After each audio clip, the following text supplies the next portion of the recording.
Hi everyone, welcome to Mogu Knitting. It's been a while since I filmed a knitting video, and recently I'm working on my wave sweater.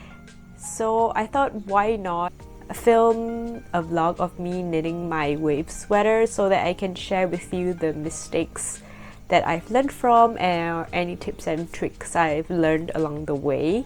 I did a test for you guys where I do the trial and error and I make the mistakes. So I come on here and I tell you guys what I did wrong so that you guys don't make the same mistakes as me, and then you can knit a perfect wave sweater. It's fine. I'll make the sacrifice. I'm 2 rows away from splitting my sleeves and the body.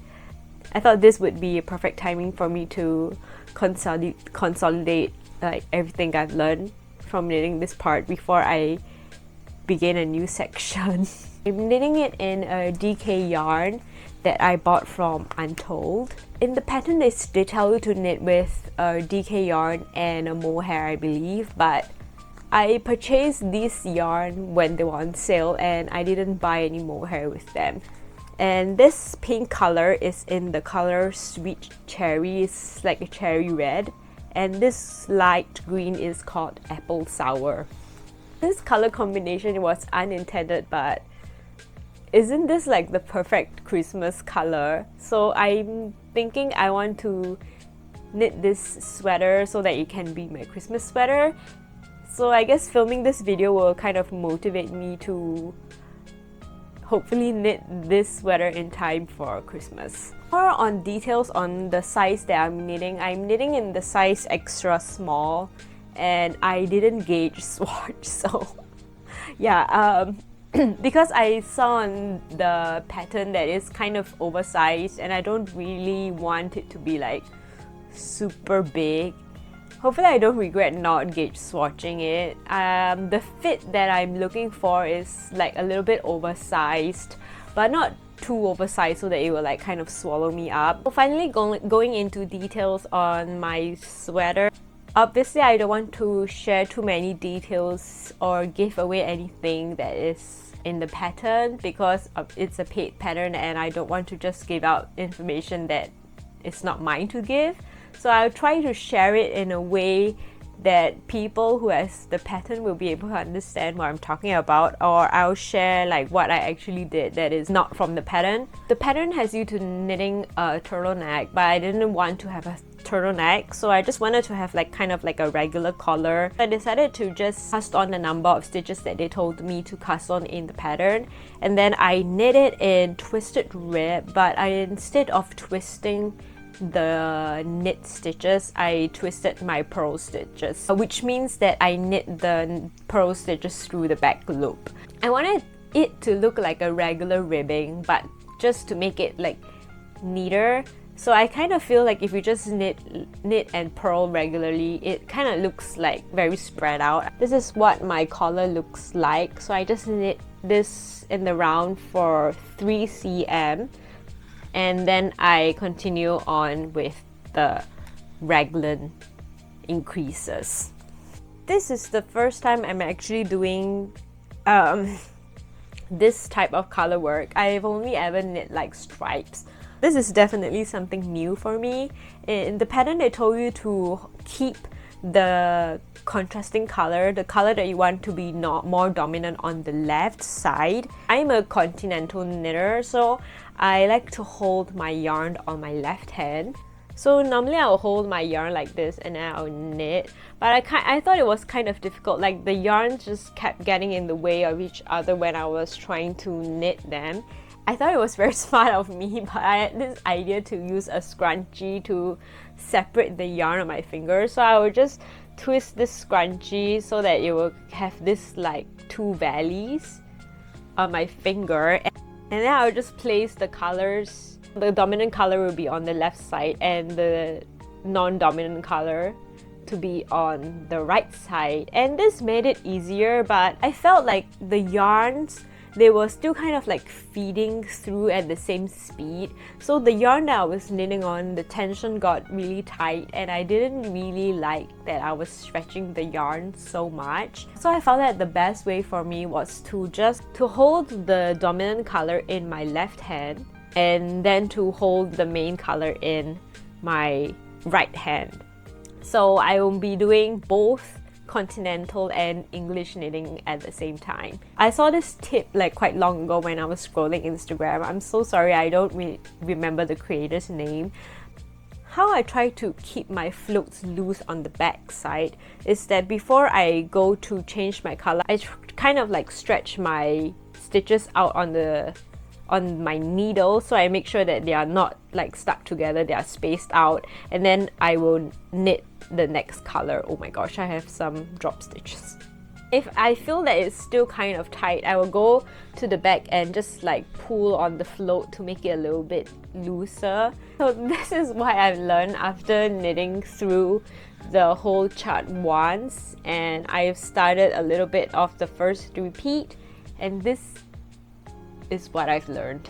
My first mistake is that I thought of this sweater as like just one piece, like it's just one round, but that's not how you're supposed to think of it. You're supposed to think of it as 4 different panels. You're supposed to think of it as the front, the back, the right hand, your right hand, your left hand. So when I was looking at a chart, when I was first going to start the color work, I just zoned in on this arrow where they said to start at this point for the front for this size. So I just started knitting at that point, and then I just continuously knit. But I failed to see that they have different starting points for the different sections. So for sleeves, you start at this point. For the front and the back, you start at this point. So you're supposed to start at different points for the different panels. So for my second mistake, I waited till I made enough increases. I drew a chart for you guys because I don't want to show you the actual chart they have in the pattern, because so embarrassed to show you guys my iPad because I have like tape all over it, because I don't want my iPad case, it just started crumbling, and I stick like masking tape over my camera because I am afraid that people are spying on me. But just ignore all of that and look at the chart. I don't want to share with you the actual numbers they have written in the chart, so I'm just going to say the leg of a wave is made up of A stitches, right? And then this curvy part, the arc, this part is made out of B number of stitches. So that's what I'm going to call it. So my mistake number 2, I increased A number of stitches so that I could fit the whole leg, one leg of a wave before I started knitting in my wave pattern.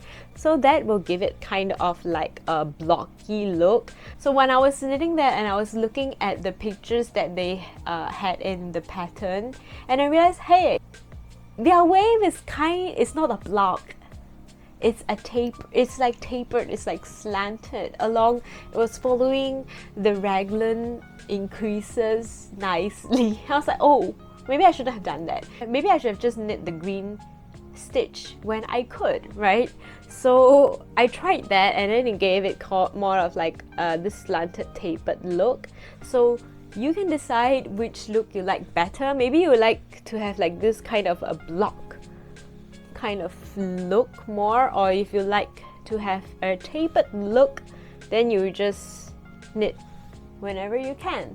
And my third mistake that I made, if you will look at this part, let me just find it. You can see here that I have a random, just a single floating green stitch. I want to do like this tapered look, right? So I already told myself that I am going to knit my green stitches whenever there's supposed to be a green stitch. But I didn't take into account that when you are doing this art here, when it's supposed to be curved, right? So the next row, it's supposed to have fewer green stitches. So the next row, there was not supposed to be any more green stitches, so that's why I just have a single floating green stitch. So my advice to you is to think of what the pattern is going to look like on the next row, and if in doubt, just knit in the main color yarn. At this point, I've realized 3 different things. So the first thing is that in the pattern they tell you to keep the stitches in between your stitch markers, keep them in the main color yarn. So in my case, it's to be the red yarn. My first tip is to not only keep the stitches that are between your stitch markers, the main color yarn, but also to keep the stitches that are the immediate left and immediately right of the stitch markers to be also in the main color yarn. When right beside my stitch marker is a green color yarn, I don't know how to pick up my yarn. Where should I pick up my yarn from? Let me show you what I mean. So at this point where it's my right and my green yarn, right? Imagine that this is where my stitch marker is. So I'm going to do a make one left stitch. So naturally I would think, okay, I will do my make one left stitch from this yarn here, right? So if I do that, I'll just do this, right? Make one left. This is what it looks like. Is it supposed to look like this? I realized that it's because what I'm doing, I'm picking up my yarn from my floats. So I was like, okay, maybe I don't pick up from the pink yarn, but I'll pick it up from the green yarn instead. Maybe I'll just pick it up from, you know, because it's like green, this pick up from this green yarn instead. It will look like that. It kind of looks weird. So this is why I say to just keep the yarns right beside your stitch markers, be in the main color yarn, so that you will always do your increases in your main color yarn. Imagine if your stitch marker is here, right, and your next stitch is still in the same color yarn. You just pick up from this leg, right? This yarn, it lays right in between your stitches, right? That is just how I've learned it. So I don't know what you're supposed to do if the colors are different, because they're kind of like separated, right? So just makes it so much easier for me to just knit them in the red yarn, so I don't have to think about it. I made this mistake here. You can see that it's like here where the green is just like sticking out. It's because I picked it up from a green yarn, and then here you can see like the red is like kind of a little bit of extra red in yours because I picked it up from a red yarn. So I was very confused, you know, and I just thought that it didn't look good. So now it looks so much better if I just kept the stitches that were directly beside my stitch markers in the red yarn. And my tip number 2 is not just to think of the pattern as going in one direction, but going in 2 directions. So what do I mean by that is when I'm looking at a chart, normally I will just keep going in this direction, right? You will go from right to left. What I do is, instead of like thinking like, okay, this is starting point and just going in this direction, is kind of to split my wave in half so that I can just like, okay, to the left, is it a green or a red? You know, so if I'm at this point, I'm like, okay, I'm supposed to actually be knitting in a green yarn. I hope that makes sense. My third tip is to not have to rely on the chart so much. Just kind of look at your knitting and you can kind of see how it goes. When I was kind of getting to the bottom arc, and you kind of think like, oh, I don't know which direction my arc is supposed to be, so you just kind of look at your knitting. So I kind of think of them as separate legs. So in this diagram I have 1, 2, 3, 4 legs, and I think, okay, this one is connected to these 2 legs, so this one is going to be a gap, right? So this leg is going to connect to this leg in the at the bottom, and this leg is going to connect to this leg at the top, and the next one will be connected at the bottom, and the next one is connected at the top. So it's kind of a pattern, a repeating pattern. So I don't have to kind of keep looking at a chart, and I kind of just read my knitting. And actually I have one more tip. I just forgot. I said 3 tips in the beginning, but actually I have 4 tips at this point because I have started my first repeat. So when I was starting my first repeat of the pattern, I was kind of lost. I didn't know when I should start knitting in the contrasting color, because in the chart they only show you where you were supposed to start your first round of color knitting, but the starting point is obviously different when you are doing your repeat, because now you have made all of these regular increases. What I found out is that your contrasting color on your first round of repeat is going to fit right in between these two legs. The first round of your color knitting, you're going to knit B number of stitches, and the B number of stitches in your contrasting color fits perfectly in this B number of stitches that is between the two legs of your wave. So that is your first round of your repeat. That made it so much easier for me. So after I have my first round of color work, and then I just know from this point it's going to be this curved arc, right? So I just look from this stitch, the left of this stitch and the right of this stitch, what color is it going to be? From this stitch, the left and right, what color is it going to be? It just makes it so much easier to refer to the pattern when you already have a starting point instead of just blindly following the pattern. So these are the current tips I have for you, and I'm going to continue knitting 2 more rounds of my color work, and then I'm going to split my sleeves and my body together with you. I'm back with an update. I left you guys off and I told you I'm gonna come back when it's time to separate the sleeves from the body, and I tried doing that. I tried to put one sleeve on this rubber tube thingy, and then I realized that the front panels and the back panel is supposed to form a continuous wave. I made the mistake of not starting the pattern at the points that were indicated in the chart. Yeah, now I know why they told you to do that, because I'm gonna have to rip this back. Oh my gosh, and I'm gonna start over and I'm gonna do it the right way, because the ending point of my front panel does not connect continuously to the point of the back, the wave of the back panel.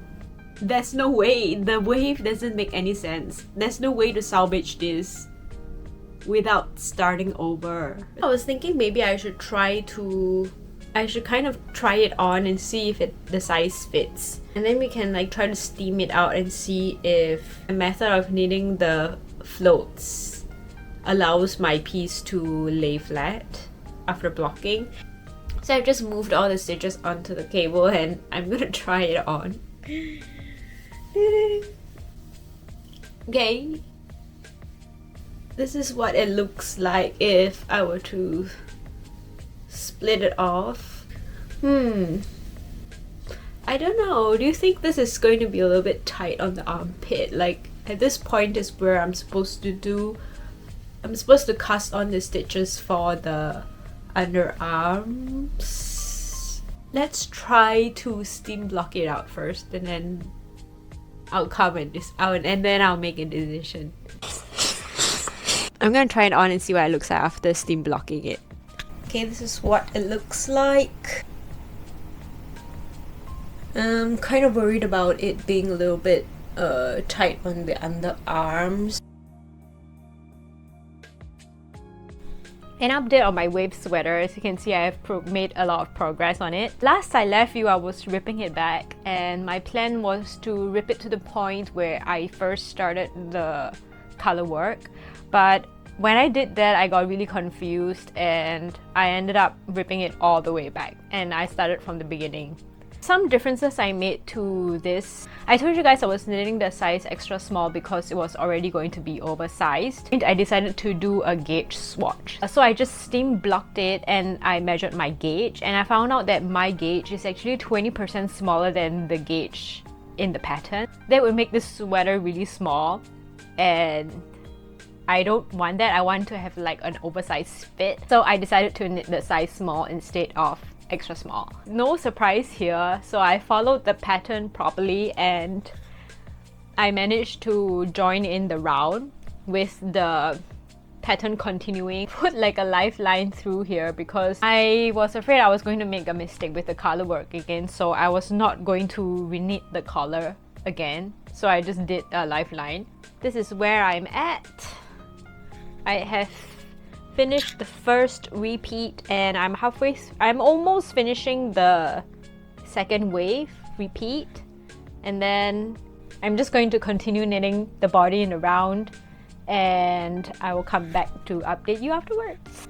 I am back with an update on my wave sweater. I have actually finished knitting the body. I also knit the ribbing, and then I've just put it on what do you call it, stitch wire, stitch cable.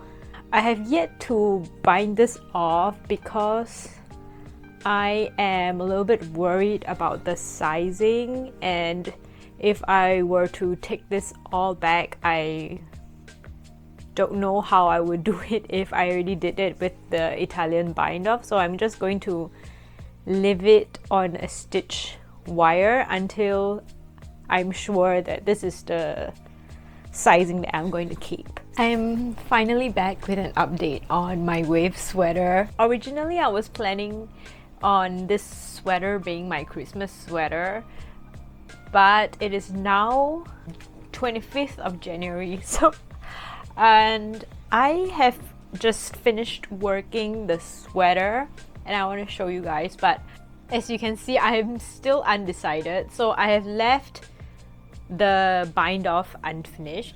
I didn't want to do the Italian bind off and then decide that I actually wanted to rip it all back. I'm gonna try it for you guys. This is the first time I'm ever going to try it. This is in its unblocked state. But before I do that, I just want to show you guys the sleeves. So basically, and the underarm, you will do your decreases every X number of rows that you're supposed to do, and then so my kind of looks like that. This is where the underarm is, and then this is where I've done the decreases.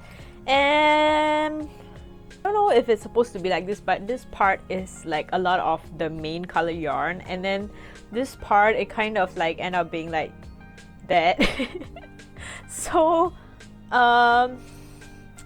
yeah, because they instruct you that the stitches right beside your stitch marker should be in the main color yarn, so I've left it in red. If not, I would have like joined the stitches, right? So it kind of end up looking like that. So I guess if you don't want it to look like that, you can just knit this part straight, so it will be more of the stitches in the main color yarn, so they will kind of look more like this, I guess. So it depends on what type of look you want your arms to have, but I'm not a perfectionist and I don't really care. I think like it's the underarm, like as long as the overall look of the sweater looks good, like I don't really mind it. And I was lazy to use my brain anymore, and I didn't want to frog it back, so I just decided to match the other sleeve to the first sleeve that I did. If you don't like the way the underarms turned out, then you can just like make changes accordingly. So I'm gonna try it on and show you guys what it looks like unblocked. So this is what it looks like while it's still unblocked and with the edges unfinished.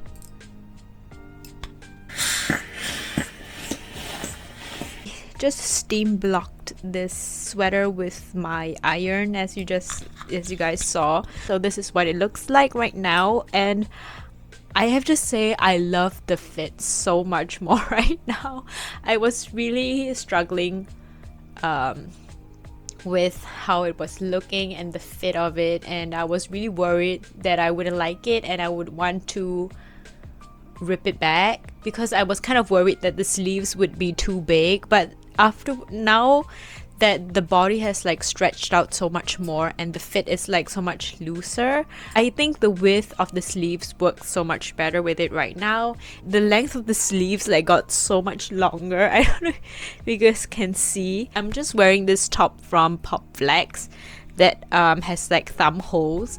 So initially when I was wearing when I was trying this sweater on before it was unblocked, the sleeves were at a length where you could still see the top, but then now it's like it has stretched so much that you could just barely see a little bit of it. Yeah, and I think the length of the top also is like much better right now. So I don't know guys, I might just do the Italian bind off. I think this will be the last update I have for the wave sweater for this video. I hope you guys liked the video. I hope you guys like the tips and the things that I learned from knitting this sweater. I hope they were helpful to you, and if you like any part of this video, please give this video a thumbs up, and don't forget to subscribe, and I'll see you guys in the next one. Bye!